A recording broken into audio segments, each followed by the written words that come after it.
Hi, I'm Matt, and today I'm going to be taking you through an orientation video for our 2007 Itasca Suncruiser 35L. I'll just kind of go through as you walk in. So as you walk in, there is the door there. It also has a screen door. So if you open it up and hit this release button, the rest of the door opens up. The screen door stays behind. And you can cover this up to keep mosquitoes out.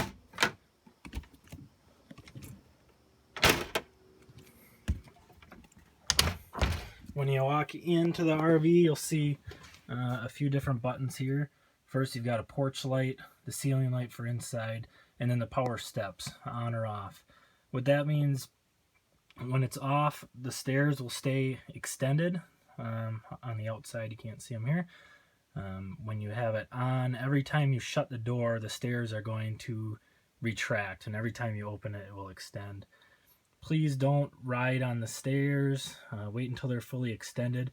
If you're going to be sitting around camping, just leave that button to off. That will keep the stairs out. You won't have to wait for it to go in and out all the time. If it is on off and you start the vehicle, it will automatically pull them in.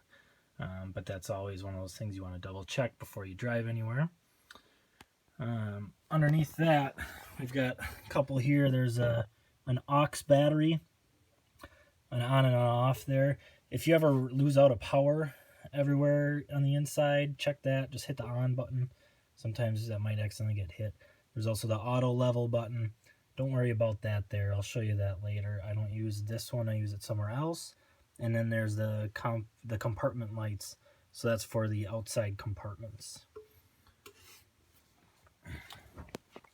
So as we come in here, we've got the kitchen area. We've got a coffee maker. Can be used for Keurig or for ground coffee. Right now, the Keurig holder is in here. If you want the ground coffee, just open up the bottom and it's down in here. There's a power outlet straight above. I might as well just plug this in now. Over here we've got the microwave and oven. So this works on both modes. To use it as a microwave, you're simply going to, well, I don't have the power running right now, so I guess I can't show you that. But for the microwave, it's pretty simple. You're going to hit clear, type in your time, and hit start. To use it as an oven, you need to go to the convection, set your temperature and your time. It's pretty self-explanatory. If you want to know more details, you can look in the manual and see the specifics of it in there. When you open it up, you'll notice there's a ceramic plate, so that can be used in microwave or oven mode. We have the plastic cover to keep things clean. That, of course, cannot be used in oven mode or it will melt. I suggest if you're going to be making a meal in here, that involves microwaving and oven, to use the microwave first. Otherwise, let's say you're going to steam some, put in a steam in the bag vegetables. You're going to put it in and it'll be 400 degrees or whatever. And then you got to worry about melting the bag. So if you need to use both, use the microwave first. Underneath the microwave, we've got the stove. Simply lift this up. And you've got 3 burners. So there's 1, 2, 3 burner controls and then a lighting knob. To use it, you're simply going to turn the burner to light and then turn this knob until it lights. Which, as you can see, takes a while sometimes. There we go. It helps if you put a pan on the top first. It kind of traps the gas in and makes it light a lot faster than what I've just shown you here. And then when you're done, just turn that from whatever temp to off, and then let it cool down before you lower this back down. We've got the sink here. There are these covers. We usually just stow them below in the cabinet, but if you need some extra space, those are available.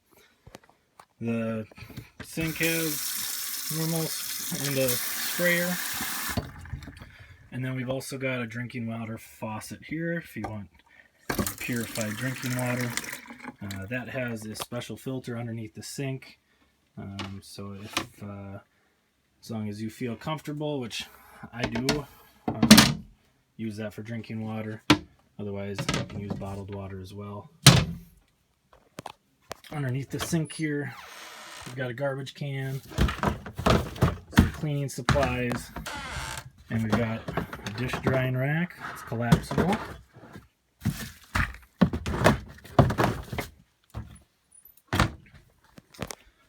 There are nothing in that cabinet.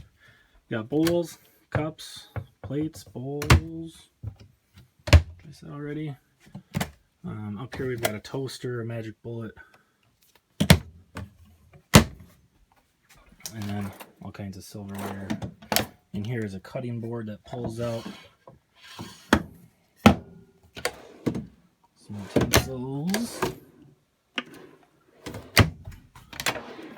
Pots and pans. Some more random things. And here we've got some grilling things. There's tongs, spatula. This is a whole kit with a brush on it. Alright, next we've got the refrigerator. So the refrigerator runs on electric or gas. So the electric system in the RV, all RVs I should say, is a little bit confusing. I'll take you over to the electric panel before we do the fridge. So when you're in your house and you plug into the wall, that wall has 120 volts going through it. When you're driving in your car, that car has 12 volts going through it. So whenever you plug something into the wall, 120, something in your car with a cigarette lighter, 12. The RV has multiple electrical systems. It has two different sets of batteries. There's the engine battery, and that's a 12 volt starting battery just like in your car.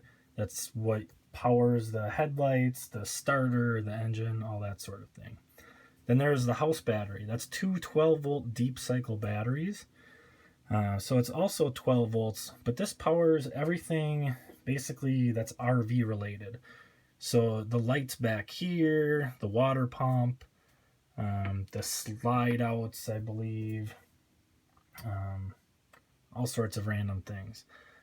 So, however, that's not enough to power things like the air conditioning or the refrigerator or the electric water heater. So for that you need 120 volts. So you either need to be plugged in outside, like at a campsite or to a house. There's a cord out there. Or you need to have the generator running. So the generator creates 120 volts, and there's some generator things up here. So if you're driving down the road and you want your air conditioning running, you've got two options. You've got the truck air conditioning, which doesn't do much, and then you've got the big air conditioning in the back that heats or cools the entire RV. For that, you need the generator. So we're going to start that up. So to start up the generator, first you need to start by priming it. And to prime it, you're going to hold stop. And you're going to hold it until this green light here turns on. Once that's on, that means it's primed. And then you can hold start until it starts up. You'll see the green light flash, and then when it starts, it'll go solid. It's going to look like this. So I'll hold stop. My green light is now on. It's primed. You can let go of stop and hold start.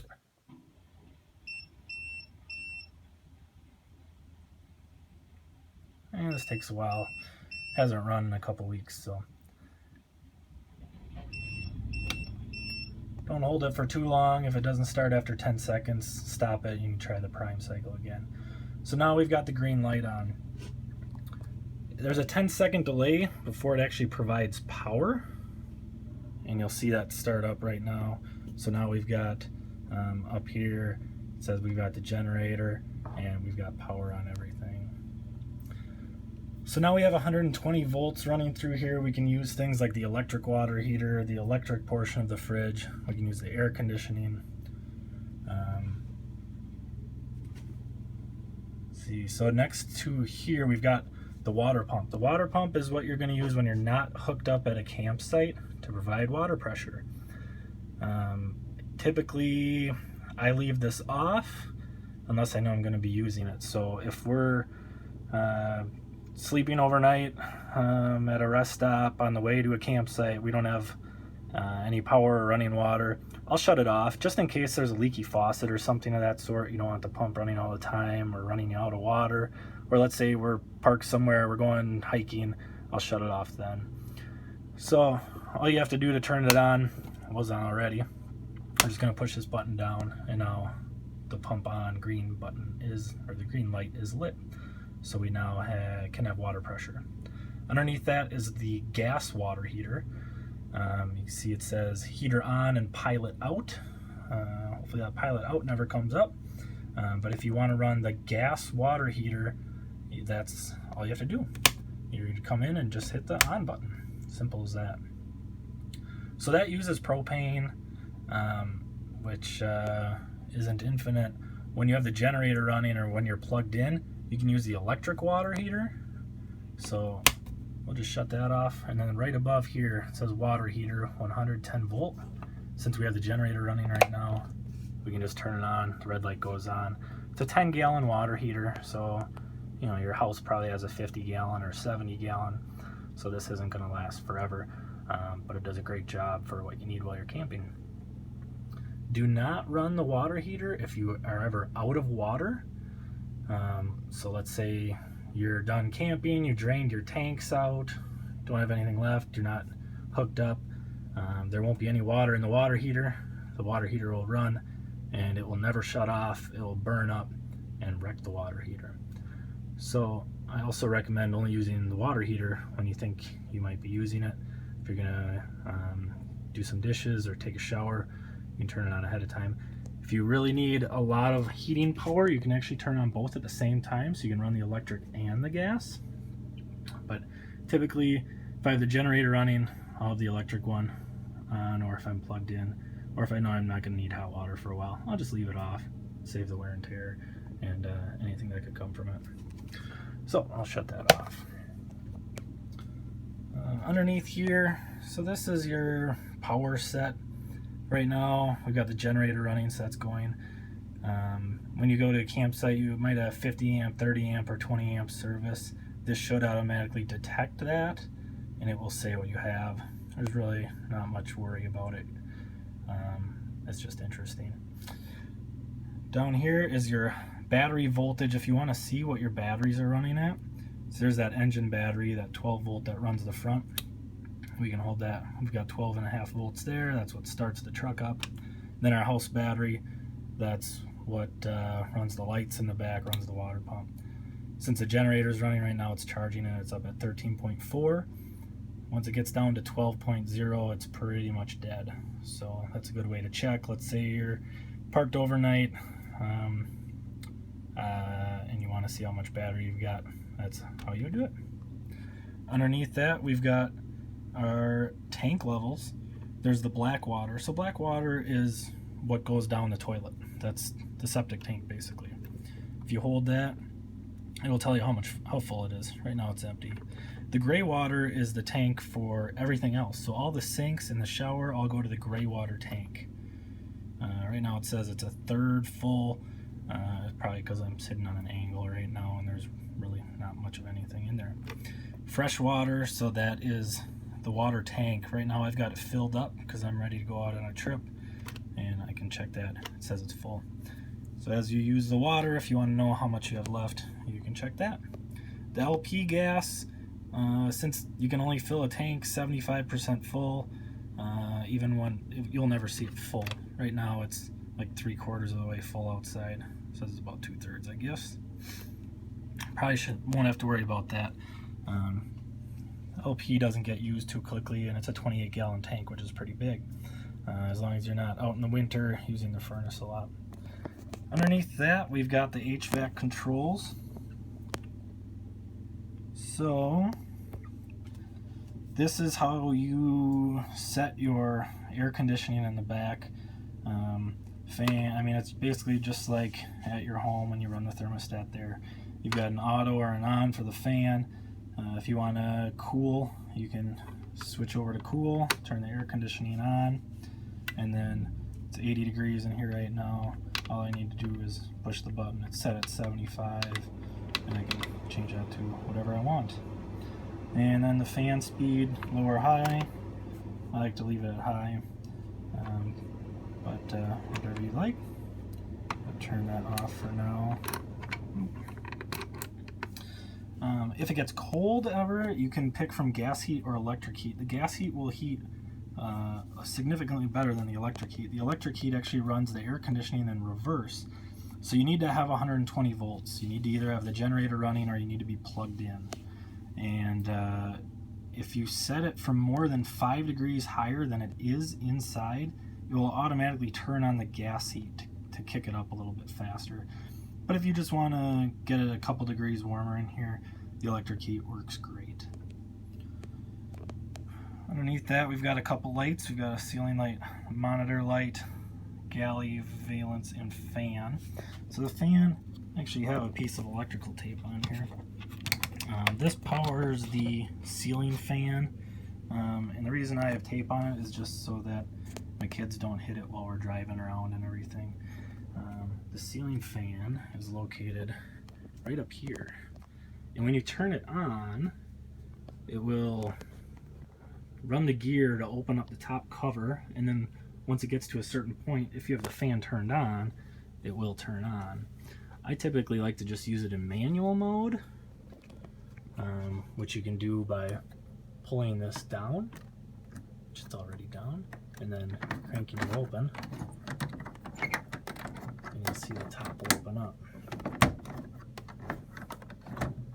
And then you can hit the fan on button and pick your speed here. If you want to run it on auto with that switch over there, you can just push this black button in, and then it'll operate off the switch. One issue with this is if you have it in manual mode and you hit the switch, it will just run the motor continuously because it never sees a stop point. So there's pros and cons to both. But this works great overnight if you want to just cool the thing down, open up some windows, and turn this vent on. It works really great. And close it. Just crank it down.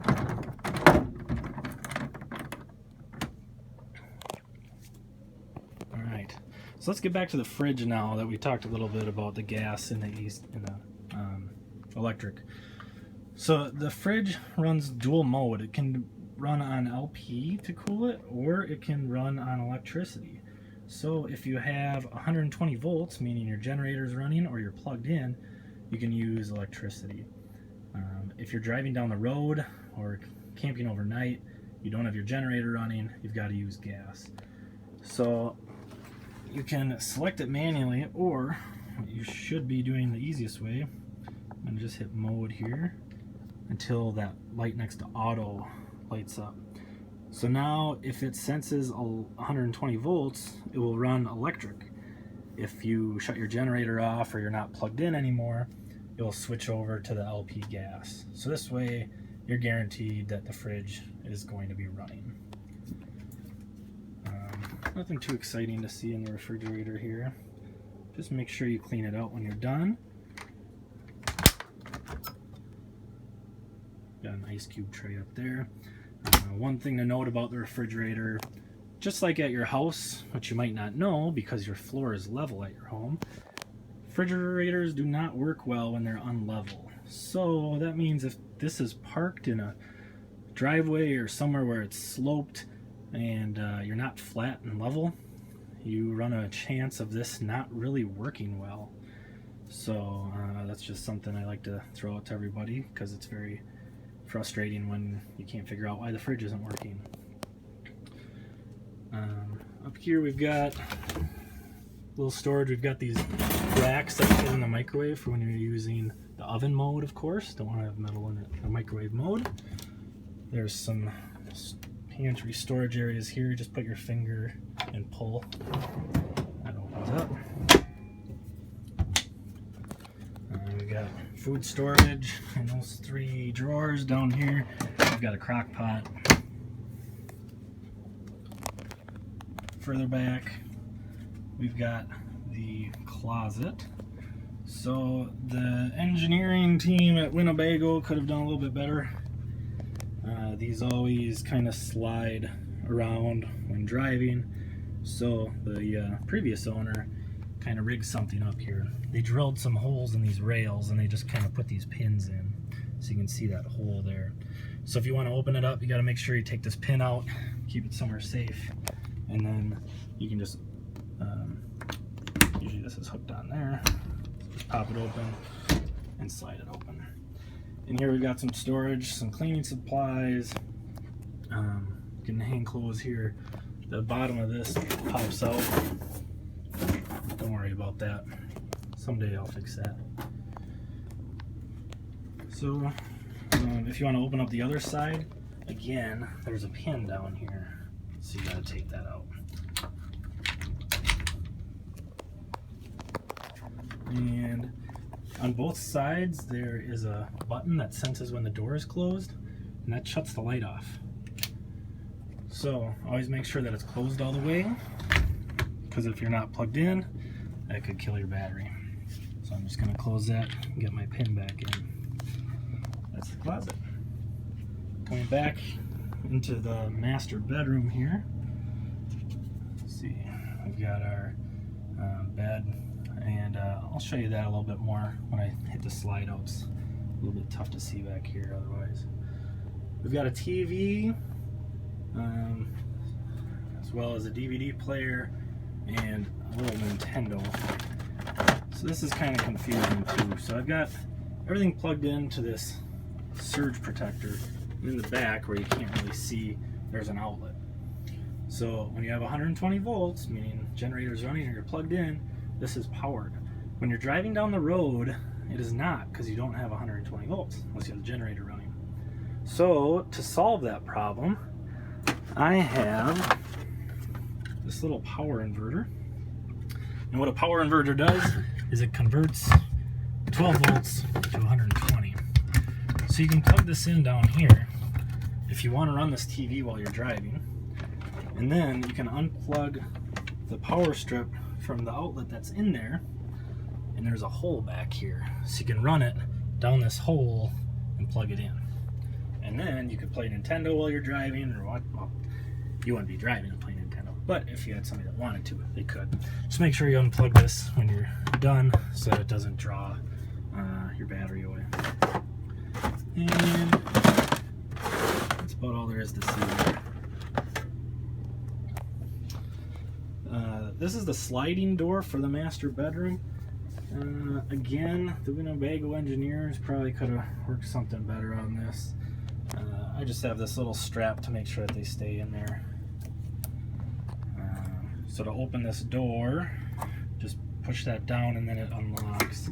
And then you can slide it shut and lock it in place. And then if you want to open it, same thing. When the slide out is extended, you'll need to pull out this second one here. So that does not lock into place here in the wall. That's why I need to have the strap. This one can lock in like so. It should. Get that strap back on there. Alright. Coming into the bathroom here. There's a few different lights. Pretty self-explanatory in the bathroom. The toilet to flush, just push that down there. When you clean, there's a toilet brush. We also have, oh, here it is, a little scrubby. And that scrubby has these packs here to scrub the toilet out good. Do not flush those. So speaking of flushing, nothing can go down this toilet other than what you would expect. And these freshener packs, got a couple different types in here right now.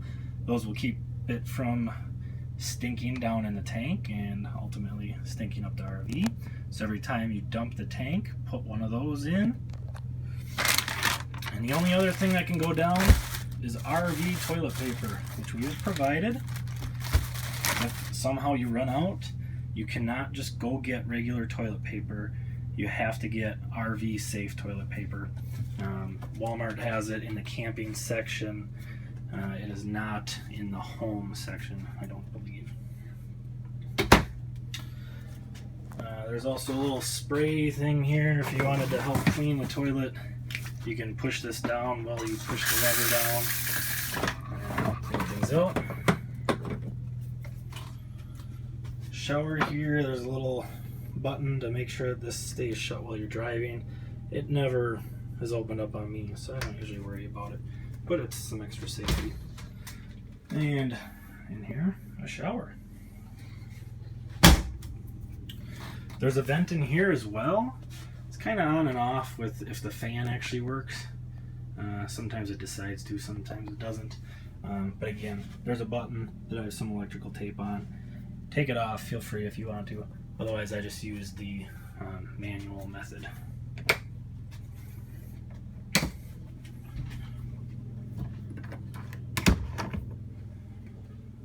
Alright, we're going to get the slide outs out so I have some more room in here. So, to extend the slide outs, you want to have the engine running, ideally, as it does use the batteries from that. I've got them charged up, so I'm feeling confident, and I'm going to skip that step right now. First thing you want to do, go outside, make sure that you have room. A lot of times the utilities at a campsite might be there might be a picnic table, might be a tree, all sorts of things. The best thing is just to have one person out there while the other person is in extending it. So to do the rear slide out for the master bedroom, the button is right above the control panel. And here it says extend and retract. So pretty simple. We're just going to hold the extend button and it's going to start sliding out. And we're just going to hold it until it stops. There we go. We're not going to hold it any longer and wear out the motors or anything like that. When it's time to put it in, we're just going to do the opposite. We're going to hold retract until it's in all the way and stops. Now we've got a lot more room back here. We've got some drawers for clothes. Also got, usually I got a shower curtain in case you have a kid that might have some bedwetting problems. The mattresses have mattress protectors on. They're not on right now. They're in the wash. We'll have you clean mattress protectors for you. If you pull up the bed, so just grab underneath, there's a wooden bar down here. We've usually got toilet paper and paper towels down here. Some more shower curtains in case there's some child problems. Or if you need some extra storage, you can do that there. Let's see. Got just more clothes storage. In here is a laundry hamper. Next to it we've got some games. Oh, also a fan in case you get hot. The blinds in the RV, they're pretty simple. They just slide up and down. And there's the blackout shades on top. The ones below, from what I've seen, are good enough for privacy. So at night at a campsite, if you want ultimate privacy, do the blackouts. But from what I've seen, these ones work okay for that. You might see a silhouette, but in the morning when the sun comes up, it will definitely wake you up. So you can have the blackouts for that. To open up this rear window is a little bit tricky. Just got to pull this open, slide it. Shouldn't say the opening is the tricky part. The shutting is the tricky part because you got to get it lined up. So sometimes you got to slam it a little bit, and then you should be able to pop that. All right, so lower this bed back down.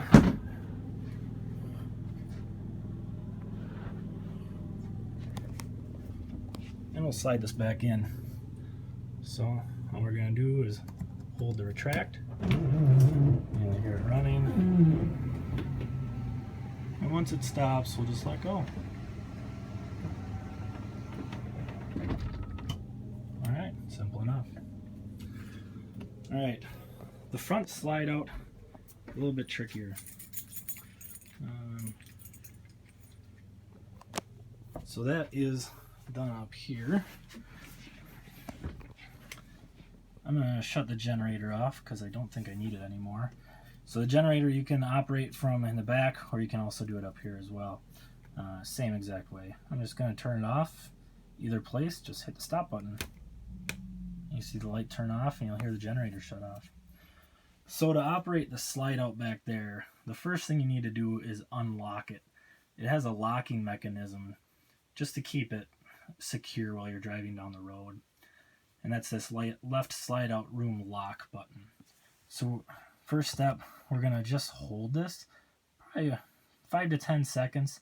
You'll hear it making noise as it unlocks, and then once it's unlocked, you'll just hear the tone change. So let's hold this.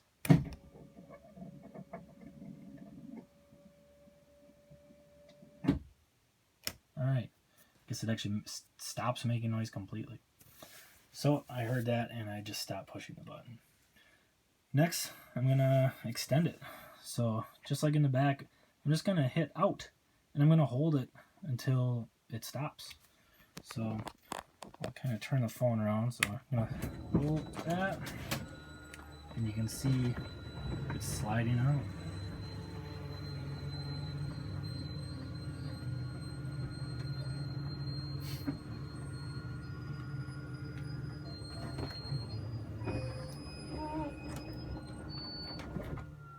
All right, and then I just let go once it's out all the way. Now it's a little roomier in here, and I can show you these things here. So seat belts in the RV, there are 2 in the front in the big seats. Then there's 3 in the sofa, and these are a little bit tricky to find if you lose them in there. So I recommend not losing them. Otherwise, you're gonna have to go elbow deep into the crack to fish them out. Back here in the dinette, we've got 3 sets of seat belts. There are 2 on this left side. There's 1 on the right side. Those are a little bit easier to fish out. Seatbelt laws, for the most part, anybody in the front needs to be seat belted while you're driving, and anybody under 18 needs to be seat belted if they're in the back. For the most part, if you're over 18 and you're in the back, you don't need to be. But I always recommend it. I do have a list of specific state laws. They are really strange. Some states will be kids under 4 don't need to be. Some states will be kids over 12 don't need to be. I don't really understand the reasoning. And that's why I just kind of go off the general rule. If you're under 18, buckle up. So in the back here, the dinette and the couch both convert into beds. So I'll show you the dinette first. The first step that you're going to do is remove these rear cushions. And you'll just set them aside. Then you're going to fold the table up. What you're going to do, you're going to lift the table, and then in here, you can't really see that great, there's this little button. So you're going to lift up to take the pressure off. You're going to push this button, and then you can slide the leg up. Then this, oh, I'm sorry, I did this out of order. Alright, second step should be lift up the seats, which also has nice storage. Now we're going to lift the table up, push this button, fold the leg up, and then the table will go down onto these little wooden steps.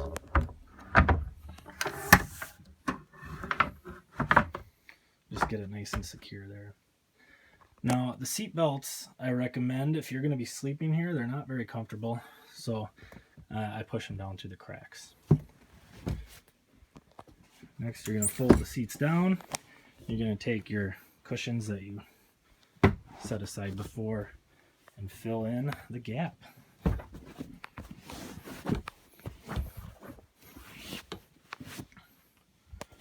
Alright, so that's all ready. So this is a little bit short I'm 6 feet tall. I've slept here in a pinch and it has not been too enjoyable. But kids or people that are shorter should be just fine. Now, set it back up. We're going to just reverse the process. So we'll pull these off, lift up the seats, and then we'll pull the table up. This is a little bit trickier. There's this latch that it kind of hooks into. See this top latch up here? So what you need to do is pick the table up and it'll swing. It's hard to do with. Swings right up into there. So have it pivoted up when you have it against the wall. Then you can pull your leg down and then set it down. The table leg is currently missing a clip to get down into this here, but please just try to keep that leg there as much as you can. If a kid kicks it out or you kick it out or something, just put it back. Otherwise, eventually it starts popping in and it's gonna fall down or could bend the bracket or something. So do your best to keep that on there, please. This would be the time if you had taken the seat belts down, you can just grab them and pop them back up to the crack and then pull them out so they're accessible, and then pop your cushions back in.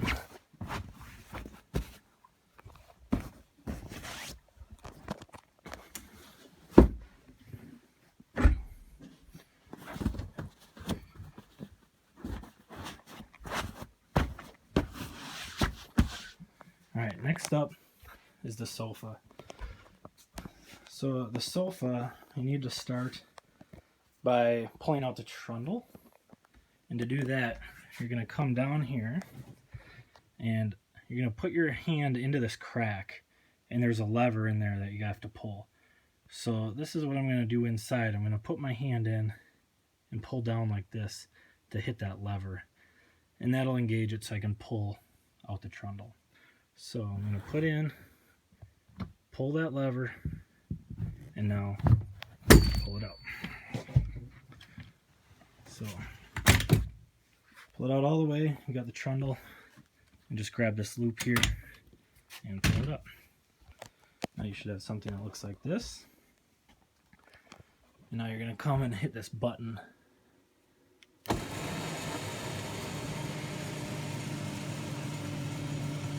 And just hold it until it's down all the way.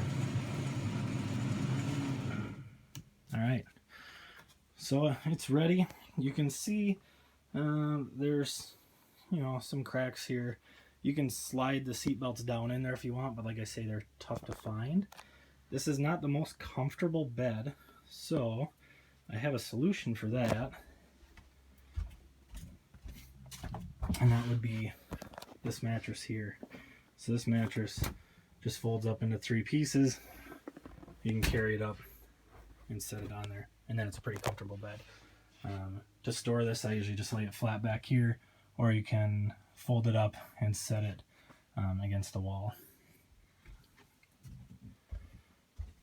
And then typically I'll just put the seat belts kind of in this crack like this so that they lay underneath that mattress. So to put it back up, we're just going to do the opposite. We're going to make sure our seat belts are up here so we don't have to deal with them falling in. And we're going to push this up button. And then we'll let go once it stops.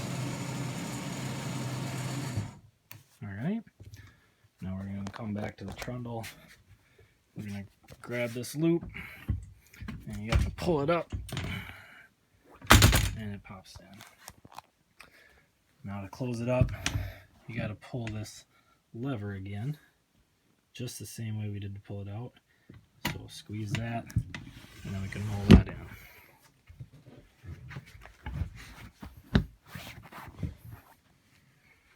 And then I usually get the seat backs up again.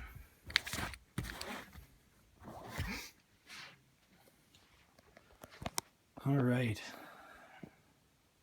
Next up, so while we're here, we had the air conditioning running earlier. The air conditioning runs through these vents in the ceiling, and they're all up and down the RV, so it keeps it really nice and evenly comfortable. There's also 2 above the driver and passenger seat. So what I recommend if it's hot out, instead of running the truck AC, I usually just have the generator running and I run the big AC, and that keeps it nice and cool. And from what I've heard, people have said that you get better gas mileage, but I don't know. I've never tested that out. Over here we've got the TV, one of the TVs. So we had the one in the back. We've got the original one. That's 2007 technology. So I put in a 2020 technology TV. Remote is up in here. So one of the problems with RVing, I bought this RV thinking, oh great, the kids can watch TV while we drive. That's not the case because, like I said, you have to have 120 volts because it's just like a home appliance. So you need to have the generator running. And the ones in the front of RVs, they have an interlock on, so they don't run while you drive, so you don't get distracted.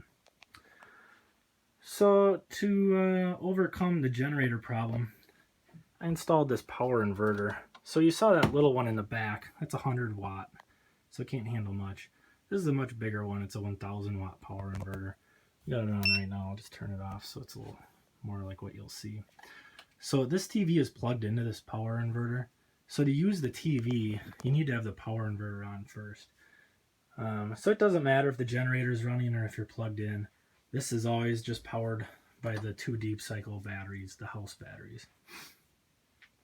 And unless you unplug the TV from the inverter and plug it into a different outlet, it will not work unless the inverter is running. All you have to do to turn the inverter on is push this power button right up here, this black circle. And it's going to tell me how many watts it's using. And also underneath it is a battery gauge right now. It's been sitting unused, so I've just got half battery. There's 2 bars there you can see. There's also 2 USB plugins, 3 outlets. So now you can see the lights back on, working on the TV. And I can use my Roku TV remote to turn it on. Now I've got an HDMI cable plugged into HDMI 1. It comes around the back, and I have it sit in this little spot right here.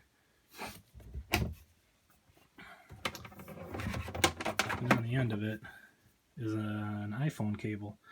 So you can plug this into your iPhone or Apple device. Also, you can plug a charger into this side and then hook it into that USB plug-in to keep it charging. It might seem weird, but there's actually more space here, so I run it through here. Someday I'll get something set up here, and it might even be set up by the time you rent the RV. If you run it through the bottom, then it'll actually get pinched, but right here it really doesn't. What is going on with this? There we go. So if you want to use your Apple device, all you need to do, go over and select smartphone and plug it in, and you should be good to go. I'll turn that off. And then, of course, when you're not using it, turn that power inverter off just in case you run the battery down. You can run other things on there too. It doesn't give enough power to run the coffee maker, so if you want to make a cup of coffee, you need to be plugged in outside, or you need to have the generator running. But it should run smaller items. I think the little vacuum we have might work. The other TV up here is hooked onto the TV antenna and the cable system, as is the TV in the back. We really never use this, so I don't even know how to tell you to use it, but it is in the manual. Up front, there's a cable or a TV antenna box with a selector switch, as well as a DVD player. If you want to watch regular TV, there's an antenna on the roof. And to use that antenna, you crank or uncrank this. And it tells you to go up, go this direction, and you'll turn it, I think it's 13 times, and you'll feel it stop. That means it's up all the way. To put it down, you'll just go the opposite way till doesn't go anymore. There's also a directional selector where if you pull this down, you can then turn the antenna once it's up. I'd recommend you don't use that. If you were to, you just need to make sure before you put it down that this arrow is pointed back. That's the only way it will sit on the roof correctly. All right, I think that's just about it for all of the amenities in the RV. I'll show you how to kick the slide back in. We're just going to do the opposite of what we did earlier. So I'm going to come back here in this left slide out room in. I'm going to hold that, and we'll just hold that until the slide stops.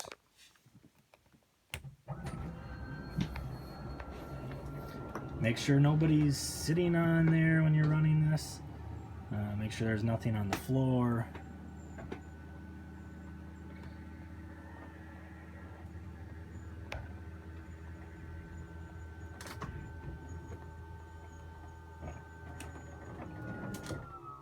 Alright, you heard it make kind of a different noise, and you can see it's in all the way.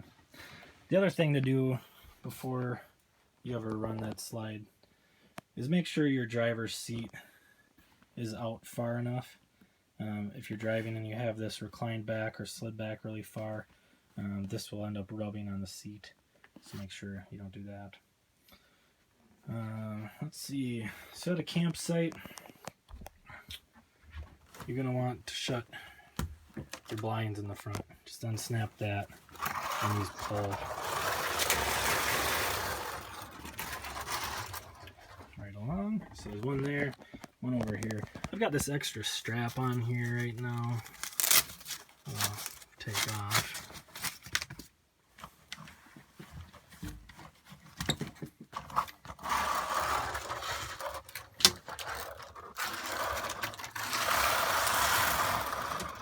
So this thing is kind of like an aquarium at night when this isn't shut. So for privacy's sake, always shut that when you're camping. All right. So now, as far as the driving goes, let's see if we can get some better light up here. I'll pop that up and that'll turn on our map light up there. So this is a little different from a normal car. These seats are very comfortable. The steering wheel has a button down here to tilt it up and down. Typically, you're going to need to tilt it up to get in and out. So when you sit in, you're going to start by tilting your wheel back down, if you prefer. Now, the seats have a few different comfort features. One of these buttons down here that you'll see, not sure which one slides it up and down, sorry, forward and back. So on the driver's seat, it's the back one, and all you have to do to use it is put your finger in, pull it up, and then slide up and down, or back and forth I should say. The other button there spins the chair. So when you're at a campsite, you can hold that and spin around. The driver's seat is a little bit of a puzzle to get it to spin around since the steering wheel's in the way, so I don't typically recommend that. We also have, underneath the armrest is this wheel, and you can change the height of the armrest by spinning that wheel. So you can get it set up exactly how you want. If you want to raise it up, it's kind of tough because there's weight on it. So I usually just raise it up a little bit to take the weight off, spin it, and then get it set. So that's what you want to do every time before you start driving. Get it set up so it's really comfortable. See, the keys, to go through the keys here, this one on the front, this is your engine key. So this is going to start the vehicle up. We got this gray one, and what that does is it opens up all the storage containers on the outside, or compartments, and it also, let's see, I believe this one unlocks the driver's door, as well as the bottom lock on the main door. Bottom lock on the main door is a little tricky, so I don't usually use that. This big black one does the top lock on the main door. So that's the only 3 keys that you'll need to worry about. So when you start the vehicle up, just like every other vehicle,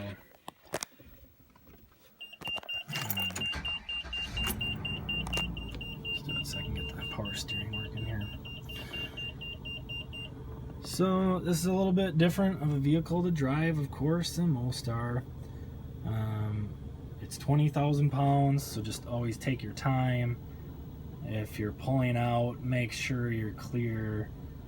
When you're stopping, make sure you stop well ahead of time. It's not like your normal car. You can't just stop quickly. Also, if you need to slam on your brakes, your passengers aren't going to be very happy. You might send the dishes out of the cupboards and so on. So always be braking way ahead of time. Let's see, for controls over here, we've got the headlights. So to turn the headlights on and off, just push this to turn them off. Push this down. It does not have automatic headlights, so you need to use that. The headlights are not the brightest, so at night, if you need some extra lighting, which you will, hit the fog lamps on. The battery boost, you can think of that as a jump start. So I said it's got 2 different battery systems. If you were to somehow kill your front engine battery and you needed to jump start it, rather than having somebody jump you, you can just hold this on and should be able to start the vehicle. Overdrive and grade brake, these are very important things to use. I don't just recommend using them, I basically require using them. The grade brake on, so what that does, if you're cruising down a hill, the grade brake, when you hit your brake, will sense it and it'll automatically downshift the transmission so that it runs at a higher RPM and it engages engine braking. If you don't know what engine braking is, it's basically what I just said. It downshifts the engine so that it runs at a really high RPM, and that will slow down your vehicle so that you don't just have to be using your normal brakes. And something this heavy, just like with a semi-truck, you hear semi-trucks using their Jake brakes all the time. It's kind of a similar thing. If you use engine braking in this, it's just going to make things a lot easier. And if you're going down a mountain or a big hill, you'll probably burn up the brake pads if you don't use it. So please use it. Not only from a maintenance standpoint, but from a safety standpoint and ease of driving standpoint. There's nothing against using the grade brake. So just leave that on. The overdrive button, this is a 3-position switch. So this vehicle has a 6-speed transmission. If you want to run in first, second, or third, you can do that just like in a normal vehicle where you're going to move your shift selector to 3, 2, 1. Pretty rare that you need to worry about doing that. I'll do that sometimes for manual engine braking. If I'm coming up to a stoplight, I might, I'll have it in drive, and when I'm about to brake, I'll just pop it down to third, and that'll help me slow down. But you don't need to worry about that. I recommend it if you feel comfortable, but it might make things more complicated. So that's first, second, and third. Fourth, fifth, and sixth are controlled by this overdrive button. So if you're cruising down the highway on a nice flat road, you'll probably want to be in 6th gear to get the best gas mileage you can. And you'll probably be running at 2,200 RPMs. So here's your tachometer there. All of a sudden, you've got a hill coming up, and you know you're going to need some more power. You know you're going to need to go into 5th gear. I recommend keeping your speed up. Do it ahead of time. So to get it into 5th gear, this is a 3-position switch. You're just going to push it halfway. Now the highest gear it will run in is 5th. If you're on that hill and you feel you need some more power, push it down one more and you'll go down into 4th. That'll give you a lot of power. 5th will probably run it up to 26 to 2,800 RPMs. 4th will go up quite a bit higher than that. It's a pretty subtle difference between 5th and 6th, but 4th is very noticeable. If you're in a really hilly area, or you're just struggling for power, you're having a hard time driving, you might want to just leave it in 5th gear. You might get a half mile per gallon less, but it does make things a lot easier to drive. So I'm just going to pop that back forward again there. Alrighty. Cruise control down here. Typical Chevy cruise control. To turn it on, you're going to slide this to on, and while you're driving you're going to push in the end. See there it says set, so you're just going to push it in and it'll set it. If you want to turn it off, hit the brake or flip it off. If you want to accelerate while you're running, you want to get a little higher, just push it over to the right. Or if you want to decelerate, you can push that set button and it'll decelerate. Windshield wipers are here. They're not the greatest, so if you're driving in the rain, for one, it's kind of scary driving in the rain, and if you're new to RVing, I'd recommend avoiding it when you can. But the windshield wiper controls are right there. Over here we've got the HVAC. Like I said before, I would recommend just using the generator with the AC running. But if you want a little bit of an extra boost, you can use this too. Got a coach heater if you want to heat the back of the coach up, which you probably won't need to worry about that unless it's winter time. You got your generator from before. Then you've got a couple radio and speaker settings. So the radio, if you want to run it when you're camping, you don't need to have the truck running. You can just flip it over to house power, and then the radio will stay on. And then when you're driving, you're going to want to switch it back to engine power. The speakers, that's if you're going to be using the front TV and you want to get sound going through all the speakers. It's pretty complicated, to be honest with you, but the details are in the manual. We got a backup camera here. I don't know what's going on. Must be something covering it up right now, or it's just totally dark. I'd recommend keeping this on. You can select, I think if you hit the power button and you have it shut off, it will only come on when you go in reverse. But I recommend just keeping it on because you can see cars in it. So if you're going to switch lanes on the highway or something like that, it's really helpful. You can check your blind spots and then check that as well before you go over. And just always go over nice and slow. Down here we've got the trip computer. It's a little bit tricky to use, but let's see. If you want to change what's on there, hit the button and it went into trip computer menu. It just does this automatically. There's no button pushing that you need to do. So you push this and just wait. Now it goes into the menu for trip computer. You can go to your average fuel economy, your fuel range, your average speed, the outside temperature, and then it just goes through. Whatever you want to select, just don't push anything, it'll automatically go to it. A trip, you can just hold to reset and switch between the trip and the odometer. And that's pretty much everything there is to know about driving. This average fuel economy, by the way, the book says that it's the last 50 miles. I feel like it's a little bit less than that. Maybe you're past 10 miles average gas mileage. I usually am towing a trailer or a car. I typically get 6.5 to 7.5 miles per gallon. I don't know what you'd get without it, but I would guess probably an extra half mile per gallon. One thing to note too when you're driving, always keep that window shade open. It helps you see a lot of things that you otherwise wouldn't be able to see. And if this recliner's in, keep that in a position that allows you to see well. Guess I don't need the engine running anymore, so I'll shut that off. Tilt my steering wheel up. So before you can use the slide outs or the leveling system, you need to set the parking brake. I've already got it set. I'm going to unset it. So there's this lever down here to do so. Just gotta give it a pretty good yank. The pedal down here is how you set the parking brake. You can see that pedal down there. You gotta stand on that pretty decent to get it to engage. So I'll just get that on. There we go.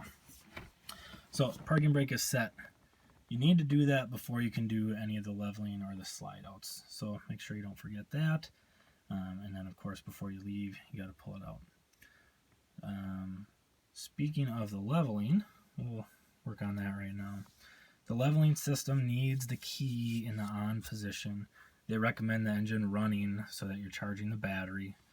I'm going to skip that for now. But turn it on.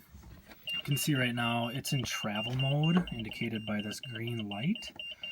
So there's a few lights here. There's red lights on all the corners. That indicates each leveling jack. The leveling jacks are underneath the RV near each tire. And then these yellow lights, I believe, mean that it is level. But I'm not really sure about that because it seems to mean different things at different times. So when you want to level out, you get to a campsite. Pretty simple. You're going to set that parking brake. And all you have to do is hit this auto level button. So I'm going to push it. And you'll hear the pumps running. You'll also see this red light turn on up here that says jacks down. And it's going to usually run one jack at a time. I believe the red lights mean that it's using those jacks at the moment. Right now I'm parked on the side of the road, so I'm sloped to the right. It just lifted up the right side, and now it's going to run my front left jack.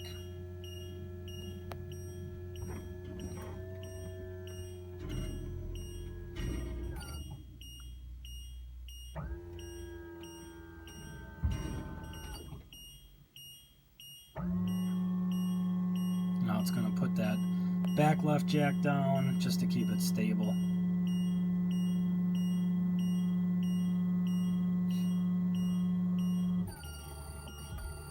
You might hear it making some strange noises like you just heard. I don't know why it does that, but it does.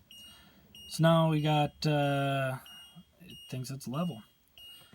If you don't think it's level, I've got a level attached to the microwave back here. And you can just set it down on the counter. And you can see the back is a little bit high. And if we go side to side, you can see the left side is a little bit high. So if you want to get it just right to your liking, you can manually change it. So I said the back was high, so you can either lower the back by pushing the down button or raise the front by pushing the up button in the front. And you'll just feel it go up or the back go down. And then if the left side is high, we can lower the left or raise the right. And that's all there is to that. So typically when you get to where you're going to camp, you're going to pop in, set your parking brake, hit the leveling. You're going to make sure you're clear of everything and you're set up in a good position. And then you're going to hit the auto level button. You're going to let it level out, and then you'll get your slide outs out, preferably with somebody watching to make sure you're clear. When it's time to leave, you want to get your slide outs in and you want to get your jacks up. And the jacks are hydraulic powered, so when you extend them out, they do it with power. When you retract them, they just release the pressure and there's springs on them that pull them up. So what that means is that it doesn't really go very fast. So I recommend this to be the first thing. When you know you're going to be leaving, I just do this right off the bat. I try to do it at least 10 minutes before I plan on leaving. And it's pretty simple. You need to have the key on or the engine running. Which, by the way, if I were to turn it off, it will stop making that beeping noise. So when you leave, you're going to turn your engine on. And all you need to do is hit this auto store button right here. Right away, you know, there's the weight on the jacks, so you'll feel it pop down really quickly. The jacks will take a little while to completely get in. So you can see the red lights are all still on, meaning that the jacks are not completely up. Before you can drive, you want to make sure that they're all completely up, and this travel mode button is green again. You also want to make sure this jacks down light is turned off. Sometimes when you're driving, let's say there's a temperature change or something of that sort, the jacks might pop out on you a little bit. So you might be driving and all of a sudden it starts beeping at you. You don't need to freak out and think that you're gonna rip the jack off. It probably just popped down an inch and the sensor's going off. So if that happens, you can hit the auto store button and hopefully it'll pop back up. You can also, there should be a 2x4 in one of the compartments where, let's say one isn't coming up for you. You can grab that piece of wood out, get it underneath the jack, and just pry it up. Hopefully that won't happen, but if you need to, that option's always there. So you can see the front and the rear left jacks are up. Those are the best working ones. They're early in the hydraulic line, so they go up relatively quick. The right front and rear usually take a little bit longer. Oh, there goes the front. So I'm guessing the rear one will take a little while longer. So it might take 5 minutes, it might take 10 minutes, so that's why I just do that all first. Alright, so that's pretty much everything inside the RV. So I'm going to sign off for now, and we'll get another video running for the outside.